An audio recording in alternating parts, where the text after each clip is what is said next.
to other stories now, where you find Nigeria-born, Africa's richest man, Aliko Dangote, speaking to the state of the market in 2017 and his outlook on 2018. Aliko Dangote told China's television yesterday that he sees more room for more bullish run on the market that was 42% last year, and we're now 15% in the first 2 weeks of the new year, with everyone around the world looking at Nigeria, that there's still more room for the Nigerian stock market to grow. Oscar Onyema and the rest of his team got some applause from the Aliko Dangote yesterday. Says they've done a good job and there's still more to do. We got Aliko's first word in 2018 here on China's television. Let's take a listen. It has done very well. I must congratulate also the management. They did quite a lot. But there are also good policies that the government also brought, especially this second, tier window of foreign exchange, where, exporters can go and sell their dollar, and also people who are investing. So the that window really helps quite a lot by making sure that, the rate of the naira vis-a-vis dollar is okay, it's comfortable for them to now come in and invest. It's not only central bank that pumps in money into the foreign exchange, market. The market has actually rebounded, but I think you could actually see this market, if we continue with good, excellent policies in terms of the economy, you can see this market doubling by even end of this year. Yes, because the fundamentals are right. Even when our shares, our own shares before, we were worth over 25 billion, Dangote Cement alone, before. So we still have a lot to catch up. But, as time goes, because the devaluation really brought everybody down because of the exchange rate, and everything is being valued in dollars. Naira value, yes. Dollar value, we still have quite a lot to catch up. But like what I said, there's quite a lot of momentum. And in this momentum, a lot of people are very, very busy, trying to rush in to come and invest in Nigeria. In the last 3 months, our company alone, we sold $675 million worth of shares to investors, because, we have to go down. We still have quite a lot to sell into the market.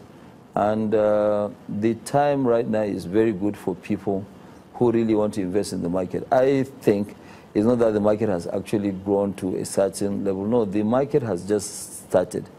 And I won't be surprised if by end of the year, I see Nigerian stock exchange, going up another 50–60% this year alone. And it is possible. My final question. You serve on the Presidential Council for Business. Yes. And there's been ease of doing business order made by the government. What's your first word for the government in terms of ease of doing business, the business environment, in 2018, what would you advise the government at the center to do? I think what I will advise government is, first of all, to look at all the policies that they have, the ones that they need review, which we have done, quite a lot of, them. We have sat down in the Nigerian Industrial Revolutionary Plan and look at some of those policies. What an investor really wants is consistency. Investor doesn't really like too many changes. You shouldn't ask people to now come and, drive on the left-hand side. Then the next day you wake up in the morning and say, no, please go back and now drive on the right-hand side. This left-hand side is not working for me.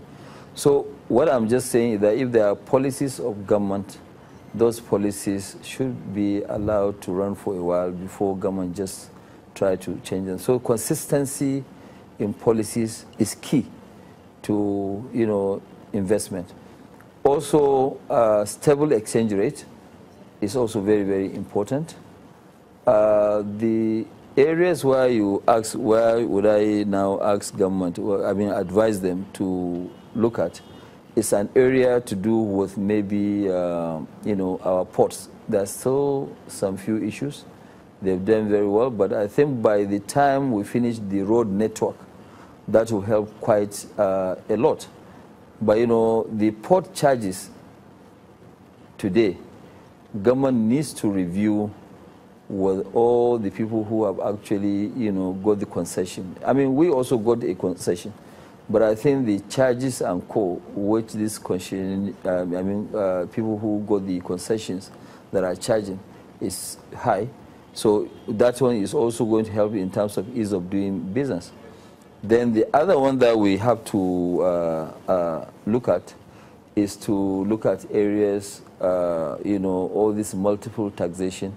And the Vice President, to His Excellency, the Vice President had actually called for a meeting with some few governors to talk to them. You know, because in an area where everybody wants to raise revenue, so, you know, you blindly just keep going there and be taxing, you know, people. And high taxation is doesn't really help. What helps is for you to collect what is due to you. That is government. Government, they need to go to everybody.